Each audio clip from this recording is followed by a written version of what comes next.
Vamos lá, pessoal. Boa noite aos colegas que estão chegando.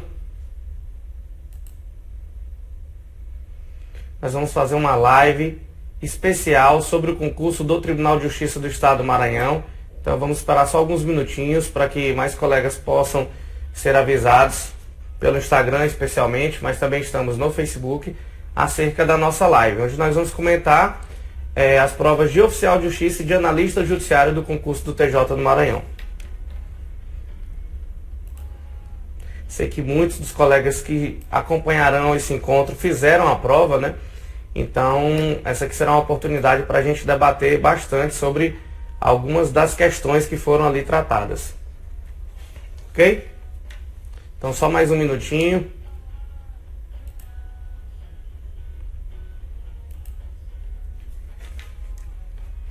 Então, a gente já pode iniciar.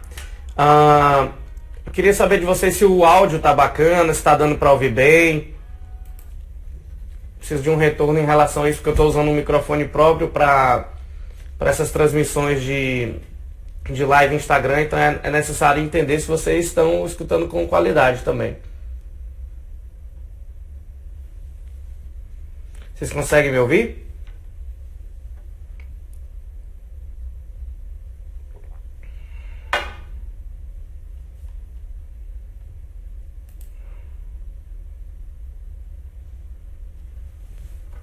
Ok, chegando mais colegas.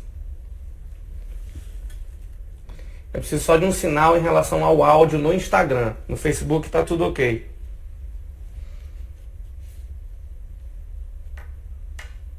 Ok, então vamos iniciar, onde nós vamos falar nesse momento de uma forma geral em como foi o concurso do Tribunal de Justiça do Maranhão para esses dois cargos, né, de oficial de justiça e de analista em especial, embora o mestre também tenha trabalhado na turma de técnico judiciário. Nosso foco aqui basicamente será comentar as questões de direito da parte de conhecimentos específicos. E se tem uma coisa peculiar nesse concurso, é a característica de mesclar a prova objetiva com a fase dissertativa. Foi um desafio apresentado pelo edital, assim que ele foi anunciado pela FCC. Os cursos estavam trabalhando com muito foco na prova objetiva e a partir daí a gente teve que também treinar e mesclar esse tipo de conhecimento com os colegas que estavam inscritos nas nossas turmas. E, sem dúvida, o nível apresentado nos estudos de caso, tanto para oficial de justiça como para analista, na sua parte subjetiva, foi bem complexo, assim, mais do que a gente esperava, mas era exatamente do nível que o MEG vinha trabalhando. Então a gente vinha trabalhando num nível de apresentar casos com um espelho bem dividido, cobrando jurisprudência, cobrando até mesmo posições recentes do STJ e alguns alunos contestando, eu acho que não vai ser tão complicado assim, e foi exatamente o que a prova mostrou. Então essa foi uma surpresa do concurso que certamente irá fazer uma peneira bem seleta aí dos bons candidatos que vão ficar com essas vagas, o que para a gente foi bem positivo, porque os alunos aqui do MEG foram preparados para esse tipo de dificuldade. Então, de uma forma geral, o nível da prova, tanto para oficial como para analista, ele esteve ali restrito ao texto de lei em si, né? Basicamente, as questões não adentraram tanto na doutrina, mesmo na parte da prova objetiva em si, não tanto na jurisprudência, ficaram ali naquelas pegadinhas mais clássicas de concurso, e que a gente teve todo o cuidado de trabalhar nas rodadas do MEG e também selecionar alguns artigos de cada uma das legislações exigidas no edital para o nosso VAD-MEG. E com muita felicidade, muitas questões foram antecipadas. Eu tenho certeza que o aluno do MEG que levou a sério a turma de oficial e a turma de analista, ele teve uma grata surpresa quando foi fazer a sua prova.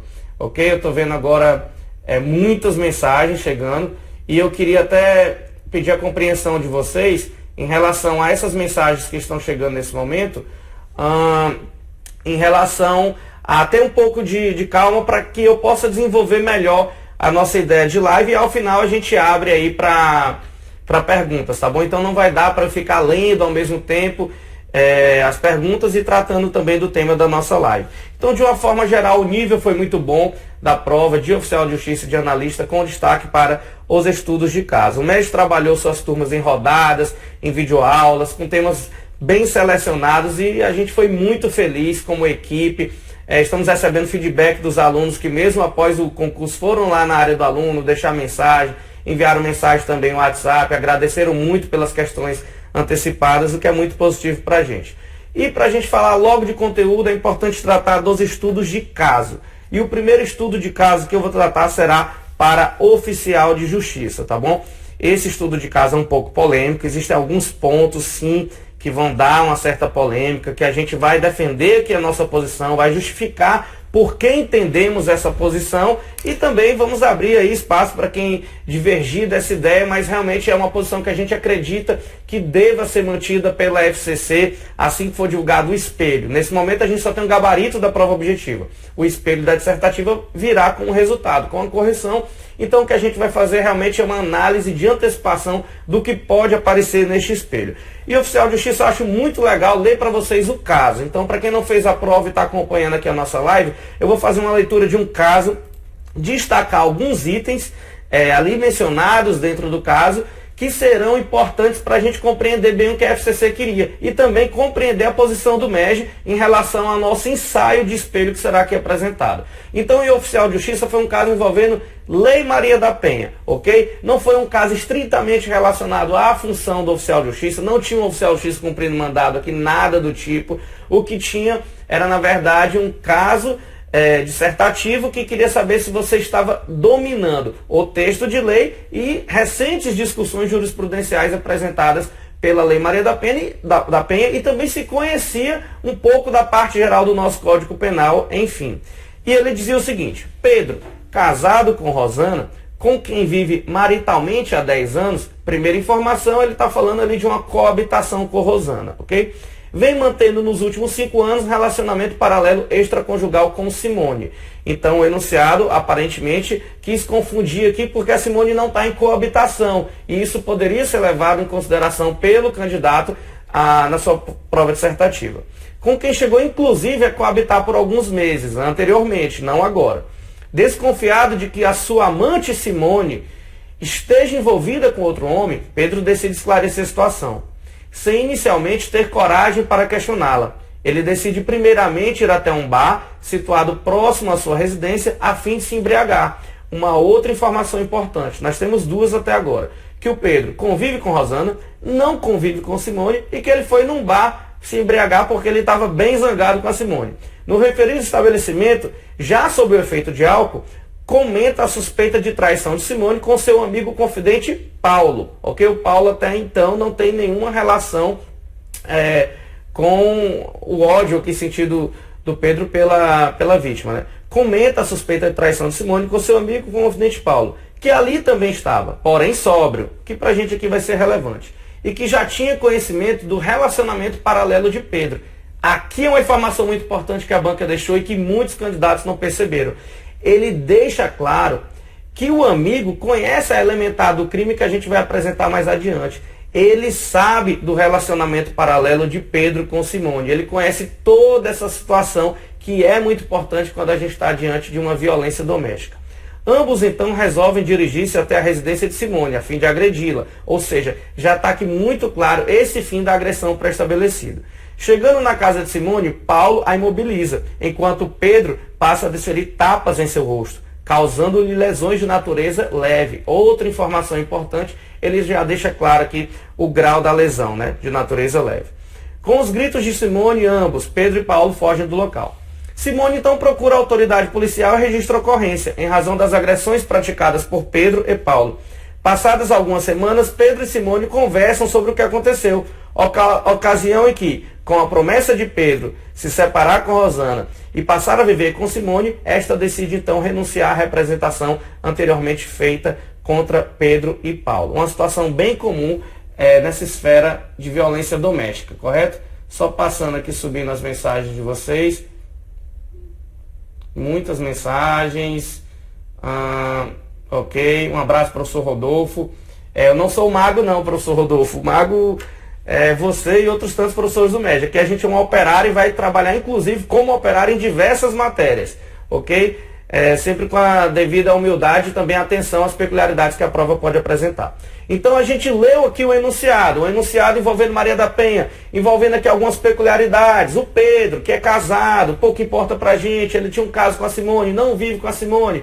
Não existe então a coabitação, que para a gente também vai ser irrelevante. Ele encontra o Paulo não tem nada a ver com a situação, ele está sóbrio. O Pedro ele se embriaga querendo ter claramente o fim de agredir a sua ex-companheira. No final ele vai lá, pede desculpa, eles fazem as pazes e o enunciado termina com a ideia de renúncia à representação feita por Simone. Em síntese é isso. O que a prova perguntou? Especifique os crimes em tese praticados por Pedro e Paulo. Letra B. Tanto Pedro quanto Paulo poderão ser enquadrados na Lei 11.340/2006? Letra C. Há alguma consequência jurídica no fato de Pedro ter praticado agressão sob o efeito de álcool? O álcool não estava à toa ali no enunciado. Letra D. Simone poderá renunciar à representação durante a fase de inquérito policial? E letra E. Em caso de condenação de Pedro, poderá haver aplicação de pena de prestação pecuniária? Ok? Estou falando então, para quem está chegando agora, sobre o caso, estudo de caso da prova de oficial de justiça do concurso do TJ do Maranhão. Caso envolvendo Lei Maria da Penha. Então, quem não prestou o concurso, vale muito a pena também acompanhar. No nosso sentir, sobre a primeira pergunta, em que tese, quais os crimes teriam sido praticados por Pedro e Paulo, a gente entende que ambos praticaram o crime do artigo 129, parágrafo 9º, cumulado com o artigo 29 aqui do Código Penal, tá bom? Essa aqui seria a tipificação. A gente está falando então do artigo 129, ofender a integridade corporal à saúde de outra, no parágrafo 9º, se a lesão for praticada contra ascendente, descendente, irmão, cônjuge ou companheiro, ou com quem conviva ou tenha convivido, ou ainda prevalecendo-se o agente das relações domésticas, de coabitação ou de hospitalidade, ok? Então aqui a gente tem elementar definida nesse crime relacionada à violência doméstica. O que a gente precisa destacar é que o Paulo, que estava ali acompanhando Pedro, ele conhecia essa relação e o enunciado deixa isso muito claro. O Luiz está dizendo assim, essa eu matei, glórias, parabéns Luiz, que realmente não estava tão simples aqui de tipificar e defender essa posição, que é a posição que a gente está humildemente defendendo aqui antes do espelho, claro, né? Então, basicamente, essa seria a tipificação, a lesão corporal leve no contexto de violência doméstica em concurso de pessoas, tá bom? Entre Paulo e Pedro. A letra B é um pouco mais polêmica, um pouco mais capciosa, mas a gente vai defender o quê? Ele pergunta, tanto Pedro quanto Paulo poderão ser enquadrados na 11.340. E para a gente, tanto Pedro quanto Paulo, sim, poderiam ser enquadrados na Lei Maria da Penha, por conta do contexto de violência doméstica ser elementar do tipo, ok? Ela é comunicável ao autor. A gente tem a regra de que não se comunicam as condições ou circunstâncias de caráter pessoal, salvo quando elementares do crime, o que acontece nesse caso. Além disso, o Paulo era ciente dessa relação íntima de afeto entre Pedro e Simone, o que é determinante, então, para a incidência da Lei Maria da Penha e a comunicabilidade dessa situação, ok? É importante também mencionar claramente a desnecessidade de coabitação no momento do fato entre o agressor e a vítima Simone, tá bom? Uma outra informação importante, súmula 600 do STJ, que pode vir a aparecer no nosso espelho. Para a configuração da violência doméstica e familiar previsto no artigo 5º da Lei Maria da Penha, não se exige a coabitação entre autor e vítima. Basicamente a mesma informação, mas você recomendando ao examinador que conhece que se trata de um texto simulado, tá bom? Só passando aqui novamente as mensagens, que são muitas mensagens dos colegas, ok. Só para que eu fique um pouco situado sobre o que está acontecendo aqui nas janelinhas. Basicamente é esse item. O outro item, há alguma consequência jurídica no fato de Pedro ter praticado agressão sob efeito de álcool? E aqui também é uma informação que foi repassada muito claramente no enunciado. A embriaguez pré-ordenada é circunstância agravante genérica. Essa expressão ganhar coragem seria um indicativo da incidência, neste caso, da circunstância agravante genérica, ok? Artigo 61, a linha L. São circunstâncias que sempre agravam a pena, quando não constituem ou qualificam um crime. Letra L, em estado de embriaguez pré-ordenada. Deveria ser essa, provavelmente, a resposta do candidato. Letra D. Simone poderá renunciar à representação durante a fase de inquérito policial? Por conta de um artigo da Lei Maria da Penha, muita gente ficou confusa em relação a esse item. Mas a gente vai defender que ela não pode renunciar em nenhuma fase da persecução penal, porque a lesão corporal no âmbito da violência doméstica familiar contra a mulher, se processa mediante ação penal pública incondicionada, e aqui a gente destaca a súmula 542 do STJ. Ela diz que a ação penal relativa ao crime de lesão corporal resultante de violência doméstica contra a mulher é pública e incondicionada, ok? Deve aparecer no nosso espelho essa informação. É importante também destacar que o artigo 41 da Lei Maria da Penha veda a aplicação da Lei número 9.099 e seus institutos aos crimes praticados no âmbito da violência doméstica e familiar contra a mulher, ok? Vamos lá, então qual seria o outro item perguntado na prova? Em caso de condenação de Pedro, poderá haver aplicação de pena de prestação pecuniária? Foi o último item perguntado e vale a pena ler o artigo 17 da Lei Maria da Penha, porque ele veda expressamente a aplicação de penas de cesta básica, outras de prestação pecuniária, como forma de inibir a reiteração delitiva para que o agressor não se sinta estimulado à prática de novas infrações em razão da falta de rigor da punição. Então, o que diz o artigo 17 é vedada a aplicação, nos casos de violência doméstica e familiar contra a mulher, de pena de cesta básica e outras de prestação pecuniária, bem como a substituição de pena que implique o pagamento isolado de multa. Então, a gente tem aqui, basicamente, outra informação muito importante no nosso caso. E dessa forma, nós entendemos que mataríamos o estudo de caso de oficial de justiça, que não foi nada fácil ser definido. O Luiz está perguntando, e aqui eu vou quebrar um pouco a regra de não estar respondendo, mas a pergunta dele é bem pertinente, eu consegui ler aqui isso de relance e vale a pena comentar. Professor, sabia do entendimento, mas não lembrei do número das súmulas solicitadas no caso concreto. Perderei pontos? Luiz, provavelmente não.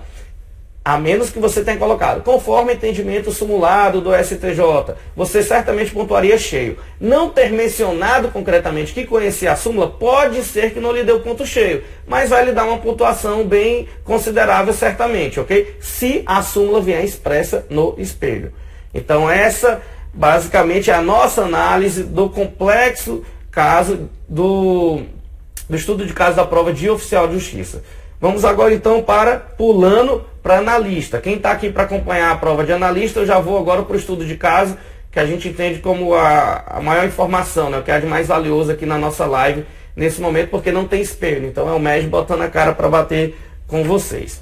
Vou fazer a leitura do estudo de caso. O estudo de caso que basicamente tratou de um julgado recentemente analisado, que envolve HIV, transmissão para companheira, enfim. Ele não é um julgado que vinha sendo muito debatido anteriormente, ele vem aparecer em um informativo recente, então ele necessitava da atenção do candidato do estudo jurisprudencial para ir bem nessa prova. E aqui eu destaco a importância do MES Informativos, o nosso curso de informativos que comenta todas as decisões relevantes do STF e do STJ em videoaula ou em MEScast, que é nosso arquivo de áudio, e também em questões de simulados. Então, se aparecer informativo, você vai ter na turma do MES Informativos, e quem fazia parte dessa turma do MES Informativos e encontrou esse estudo de caso de analista, certamente foi muito bem. Eu vou ler para vocês o que dizia. Norma, casada com Jurandir há mais de 15 anos. E exatamente o caso analisado pelo STJ. No caso, era uma união estável de 15 anos. Aqui é um casamento. Descobriu ser portadora do vírus HIV. Abalada com a sua condição, confrontou o Jurandir, que assumiu tanto seu comportamento promíscuo, quanto a ciência de estar infectado há mais de 2 anos. Ele sabia que era portador do vírus e continuou tendo relações com a sua companheira. Período em que assumiu deliberadamente comportamento temerário. Os filhos em comum estavam presentes no momento da revelação. Buscando socorrer-se ao judiciário, Norma e seus filhos foram orientados a ajuizar a demanda civil em face de Jurandir. Pede-se, à luz das normas legais e da jurisprudência do STJ, fundamentação em que sentido? Letra A. Identificação do tipo de ação a ser proposta. Letra B.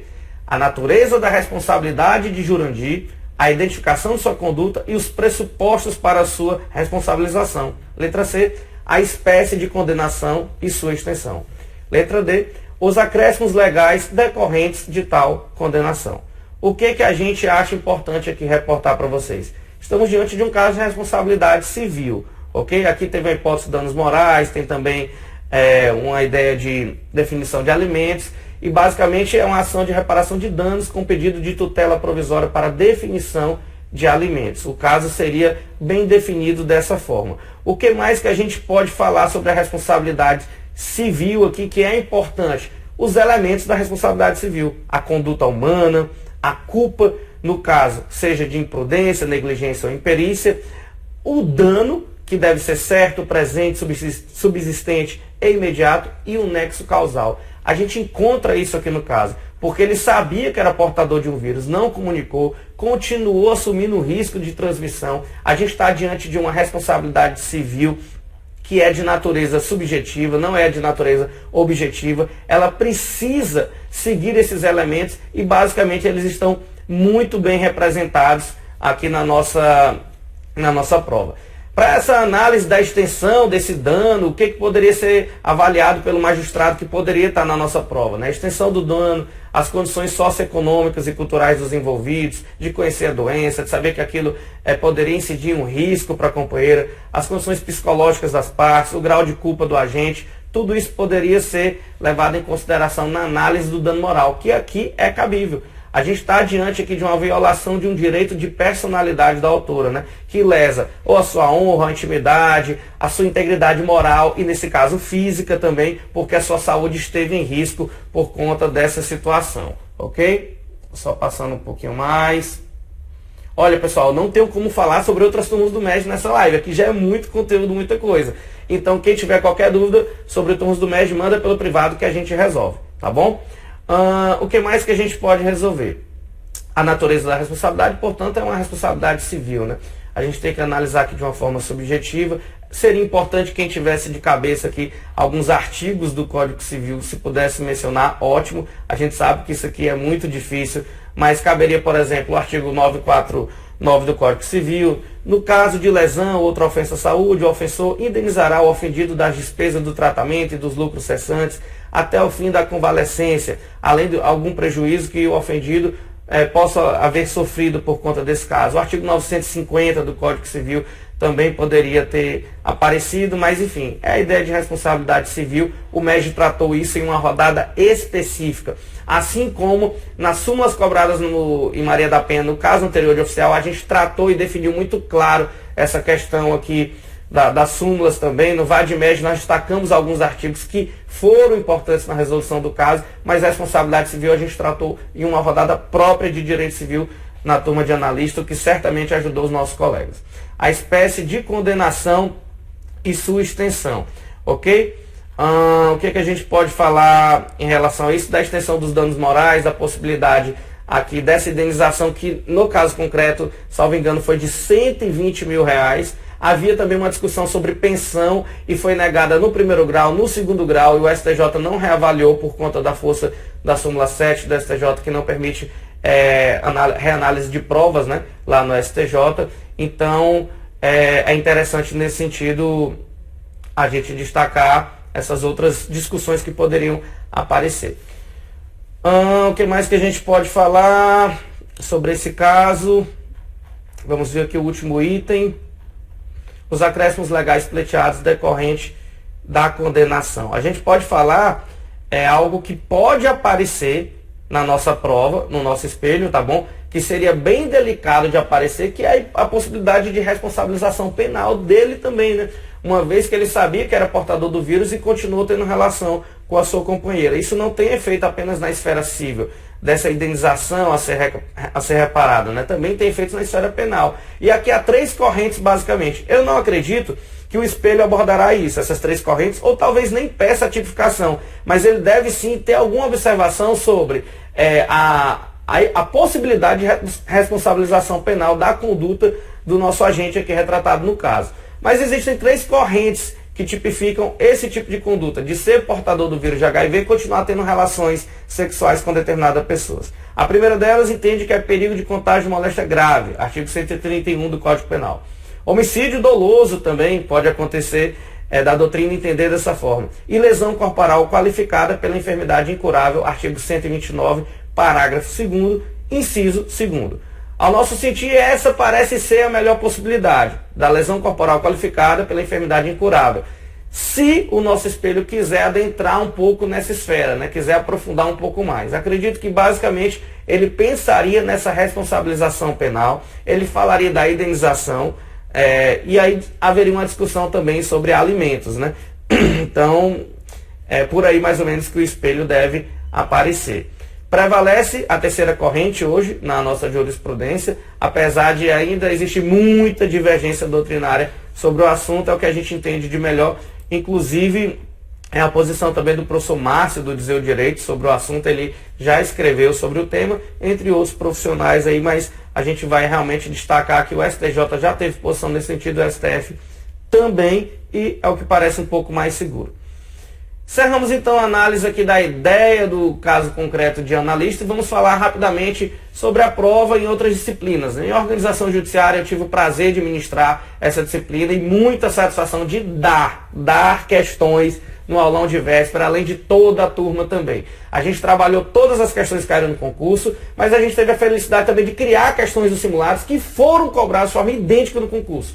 E também de gravar aulas que abordaram exatamente o que o concurso pediu e de reprisar isso no aulão de véspera. Então eu vou explicar aqui só para quem foi aluno do MED recordar. A primeira questão falava juiz de paz, a gente trabalhou isso no simulado 240, questão 49, exatamente a mesma questão que caiu na prova. A questão 25 da prova de oficial de justiça falava de penalidades disciplinares aplicáveis no Poder Judiciário. Nós gravamos isso em aula também, revisamos no aulão de véspera também esse assunto, ok? E, inclusive deve ser veiculado pelo MED aí, um vídeo que eu destaco exatamente, eu faço a leitura de algo e digo assim, olha, isso deve cair na prova. E se cair, marquem. Vai ser estranho, mas eu quero que vocês marquem. Falei exatamente isso em aula para a turma, que cabe ao presidente do tribunal a demissão dos servidores em exercício de cargo em comissão, independentemente de qualquer procedimento administrativo. A resposta da 25, que certamente fará a diferença para muita gente, porque ela tinha alternativas ali para complicar. Questão 26 falava de oficial de justiça em organização judiciária, tema que a gente gravou a aula, tema que a gente também revisou no aulão de véspera. E basicamente, comentando aqui possíveis pegadinhas que apareceram, ele falava na letra A que é vedado o cumprimento dos mandados de qualquer natureza, quando fora do prazo assinado pela autoridade judiciária. A possibilidade de certificação em relação a essa perda do prazo, então não é tão agressivo como retratado na letra A. Letra B garante prioridade na utilização de veículos oficiais de serviço para o cumprimento de suas diligências. Não há necessariamente essa prioridade, há a possibilidade sim de uso, né, dos serviços de veículos oficiais, mas não a prioridade. A letra D, que também estava errada, é vedado o cumprimento de mandado de prisão sem o apoio de força policial. Não necessariamente a força policial é um benefício que pode ser utilizado pelo oficial de justiça, mas não há um condicionamento da lei para o seu uso. Letra E, incumbe fazer pessoalmente as diligências a ele atribuídas, facultada a utilização de meios epistolares ou telefônicos, de forma alguma. Tem previsão expressa no nosso código de que é vedada a entrega por oficial de justiça de mandado para ser cumprido por preposto, mesmo que seja outro oficial de justiça, e também não se pode realizar diligência por meio epistolar ou por telefone, constituindo estas falta grave. É claro que isso tem sido analisado com as novas tecnologias, mas o que importa para a gente aqui na prova é o que está no texto de lei, em especial em organização judiciária.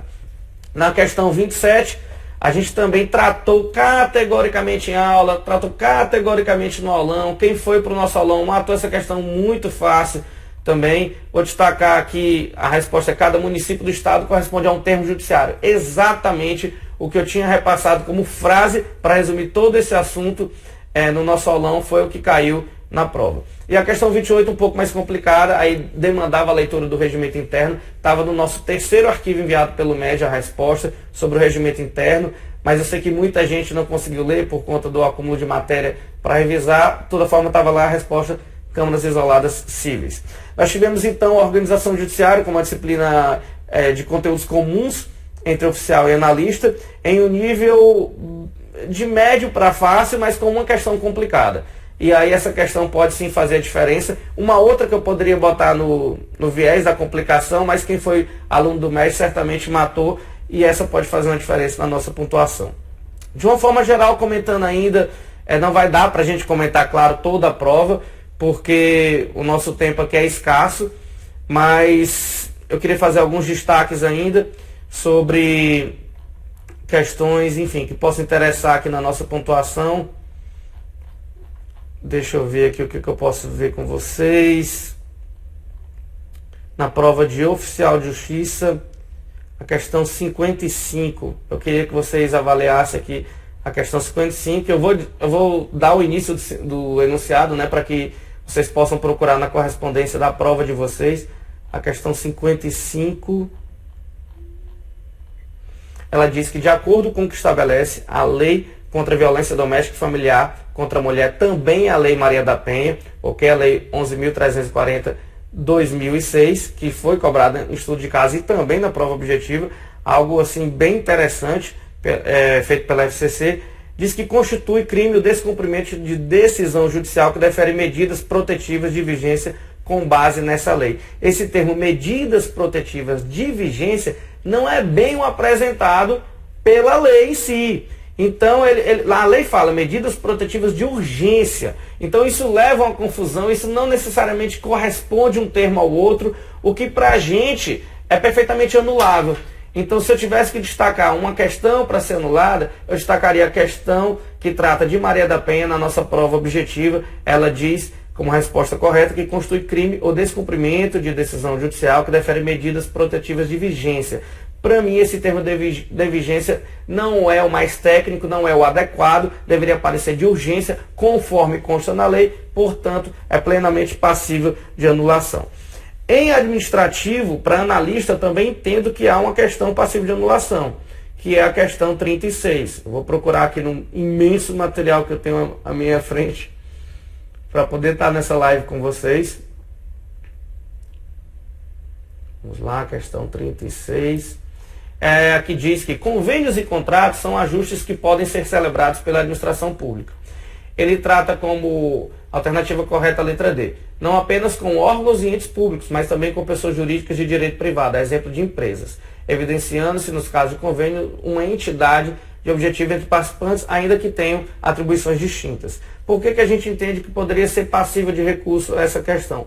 Por conta de alterações apresentadas pela Lei 13.019 de 2014, onde ela faz uma restrição um pouco maior sobre esse tema assim, de empresas, né?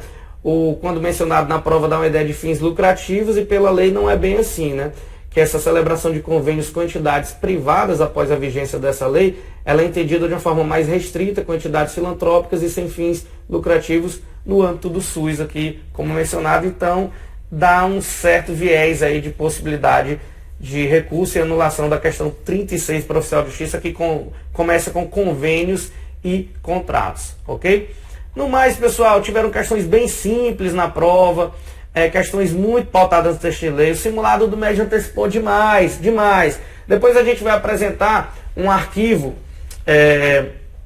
editado já com todas essas configurações da prova, nossos comentários e também comprovando a antecipação dessas questões que eu estou informando aqui, tanto em simulado como em rodadas e aulas, para que vocês possam fazer a revisão dos principais temas abordados na prova e como era simples de acertar muitas questões. Então, há questões passíveis de anulações. Anne, em penal eu destaquei uma em oficial de justiça e em administrativo eu destaquei uma em analista, tá bom? Vai ficar aqui registrado na live quais seriam. Nós já discutimos na live também os estudos de caso, e eu acho que basicamente eram essas aqui as principais informações que a gente tinha para tratar com vocês, né? Não vai dar, obviamente, o tempo não seria suficiente para comentar todas as questões possíveis, são muitas questões, mas a nossa intenção era realmente passar uma impressão do que foi a prova, passar uma impressão do que vocês ainda não têm em mãos, que é a questão do espelho, né? Da prova dissertativa, e também apresentar aqui o nosso checklist de organização judiciária, a disciplina que a gente trabalhou em todas as turmas e que certamente o aluno do MED conseguiu ir muito bem. Então, nesse momento, eu abro para quem quiser conversar alguma coisa rapidamente sobre a prova, para que a gente possa debater mais alguma informação que eu não tenha comentado em live, tá bom? Sobre o corte, como o gabarito saiu ontem, eu acho que ainda é um pouco prematuro a gente falar em corte, tá bom? Então, eu prefiro não mencionar nesse sentido, a gente esperar mais um dia, mais pessoas cadastrarem suas notas no olho da vaga, eu acredito que seja mais prudente nesse momento, tá bom? O George está questionando aqui, não há no enunciado que o agente bebeu para cometer o crime, mas sim para questioná-la. Minha opinião, não caberia embriaguez pré-ordenada.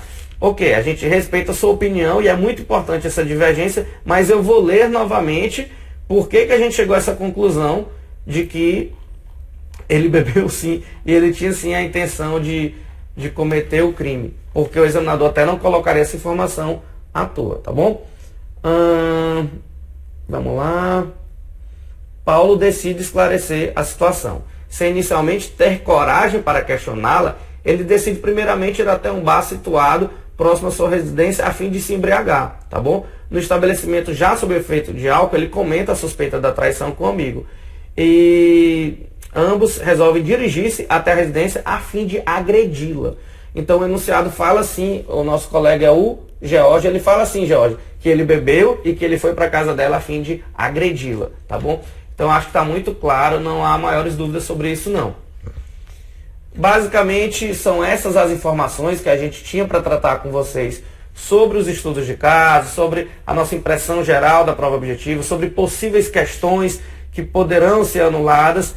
E para quem foi aluno do MEG, a gente tem uma felicidade imensa aqui de fazer um checklist rápido para dizer que só em Constitucional a gente trabalhou a questão no concurso 39, 40, 41, 42, 43, 44, 45, em civil 47, 48, 49, 50, identificando as rodadas, o VAD-MEG. Então, tudo muito bem esmiuçado, a gente vai apresentar depois para que vocês possam estudar com calma esses assuntos que certamente aparecerão em outros concursos.